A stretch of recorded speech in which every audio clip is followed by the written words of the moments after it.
Hola, jo sóc la Txell i sóc nutricionista i sóc aquí per donar-vos uns quants consells pràctics sobre alimentació i dietètica.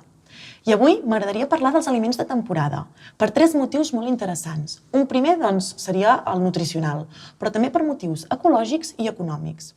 Centrem-nos en la part més nutricional. La natura és sàvia i a cada època de l'any ens aporta els nutrients que el nostre organisme necessita. Per exemple, a l'hivern, per augmentar les defenses, necessitem aliments que tinguin molta vitamina C, que serien els cítrics, per exemple, per evitar refredats, grips i altres malalties pròpies d'aquesta temporada.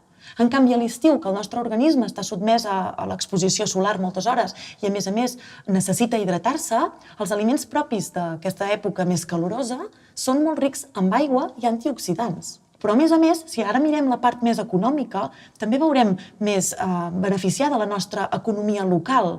Això també és beneficiós per al nostre entorn. I, finalment, un altre motiu, l'ecològic, el fet de consumir aliments de temporada, redueix energia i emissions de CO2 degut al transport. Doncs bé, apostem per als productes nostres locals i de quilòmetre zero per aquests tres motius: nutricionals, econòmics i ecològics. Doncs bé, fins aquí els nostres consells d'avui. I ja ho saps, com sempre, a la teva salut.